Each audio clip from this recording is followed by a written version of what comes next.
আসসালামু আলাইকুম। কেমন আছেন? আশা করি সবাই ভালো আছেন। তো আলহামদুলিল্লাহ আপনাদের দোয়ায় আমিও ভালো আছি। তো যে যেখান থেকে দেখবেন আমার ভিডিওটা পুরো দেখবেন। তো আজকে ফার্স্ট আপনাদের সামনে আসলাম। তো অনেক দিন পরে আপনাদের সামনে আসলাম। আমি বলেছিলাম আমার একটা ভিডিওতে যে আপনাদের সামনে আসব। তো আমি আজকে আসলাম। তো সবাই আমার চ্যানেলটা যে যেখান থেকে দেখবেন প্লিজ পুরো ভিডিওটা দেখবেন আর আমাদের পাশে থাকবেন। আমার চ্যানেলটাকে সাবস্ক্রাইব করবেন, কমেন্ট করবেন, লাইক করবেন, শেয়ার করবেন। যে যেখান থেকে দেখবেন সবাই আমাদের পাশে থাকবেন। তো চলে আসলাম একটা দুঃসংবাদ নিয়ে আসলাম। তো কালকে মনে করেন প্রচণ্ড গরম, এই গরমে স্বস্তির বৃষ্টি শান্তির আবহাওয়া পেলাম কালকে, কিন্তু একটা দুঃসংবাদ। ওই দুঃসংবাদটা হচ্ছে এই বৃষ্টি বজ্রপাতে আমার মার ফোনটা নষ্ট হয়ে গেছে। মানে ফোনটা আর চালু হচ্ছে না। তো ফোন দিচ্ছে অনেকেই, ফোনে পাচ্ছে না। তো ফোন নষ্ট হয়ে গেছে, ফোন কিভাবে পাবে? তো আমার মার মনটা খারাপ ভীষণ।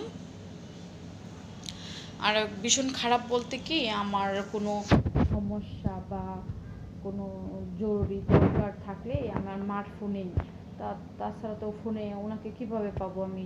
এই জন্য আমি ওই ফোনটা ওনাকে কিনে দিছিলাম, যে উনি মানে আমি যোগাযোগ যেন করতে পারি। অফিসে থাকে, তারপরে কোনো বিপদ আপদ হলে বা আমাকে তো সবাই বাসায় পাবে না। তো আমি তো ওই রকমভাবে বাসায় থাকি না যে ফোন দেবে সবাই, আমার মার সাথে কথা বলবে। আমি সেই জন্য ওনাকে ওই ফোনটা কিনে দিয়েছিলাম। তো ফোনটা একবার একটা চুরি হয়ে গেছে, তো তারপরে আবার এই ফোনটা কিনে দিলাম। তো ফোন ছাড়া কি চলে বলেন? দেখা গেছে উনি একটা সমস্যায় পড়লো বা ওনার কোনো একটা বিপদ হলো, ওনার সাথে ফোনটা থাকলে অফিসের যে কেউ আমাকে ফোন দিতে পারবে। আমার নাম্বারটা তো ফোনে আছে। তো সেই হিসাবে আমি ফোনটা দিয়েছিলাম। তো ফোনটা নষ্ট হয়ে গেছে। তো এখন তো মনে করেন আবার একটা ফোন আনতে হবে। তো বৃষ্টির দিন, তো বৃষ্টি তো ভালো লাগে, ঠিক আছে। আমি সে রাত্রে উঠে কালকে রাত্রে ভোরবেলা, তখন তো অফিসে ছিলাম যখন বৃষ্টি হয়েছিল। আর কালকে রাত্রে ভোরবেলা উঠে যখন বিদ্যুৎ চমকাচ্ছে, বৃষ্টি হচ্ছে, তখনই আমার ঘুম ভেঙে গেছে। আর তখনই কারেন্ট চলে গেছে।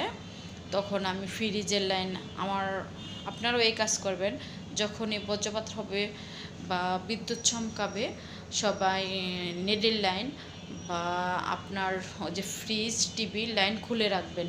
কারণ দুর্ঘটনা মানুষকে বলে আসে না, কখন চলে আসে। তো সবাই সতর্ক থাকবেন আর ফোনে কথা বলা থেকে বিরত থাকবেন তখনটার সময়, কারণ অনেক রিস্ক থাকে তখন। তো আমার তো এমনিই ভয়, আর এগুলো তো প্রশ্নই আসে না আমার জন্য। আমি প্রচণ্ড ভয় পাই। আমি ঘরে ফ্যান পর্যন্ত ধরে, ফোনটা পর্যন্ত ধরে বন্ধ করে রেখে দিই তখনকার সময়। কারণ আমি এগুলো ভয় পাই, আর এগুলো দুর্ঘটনা অনেকেরই ঘটে। তো আমি সেই জন্য সব কিছুই বন্ধ করে রাখি। তো আপনারাও করবেন, সতর্ক থাকবেন সব সময়। নিজেদের ক্ষেত্রে জীবনের মূল্য অনেক বেশি, সময়ের মূল্য দেখে জীবনের মূল্য অনেক বেশি। তো সবাই ভালো থাকবেন, সুস্থ থাকবেন, আর আমাদের পাশে থাকবেন। আমাদেরকে একটু সাপোর্ট করবেন, আমার চ্যানেলটা একটু শেয়ার করবেন, লাইক করবেন, কমেন্ট করবেন, সাবস্ক্রাইব করবেন। আর সবাইকে আসসালামু আলাইকুম, আল্লাহ হাফেজ।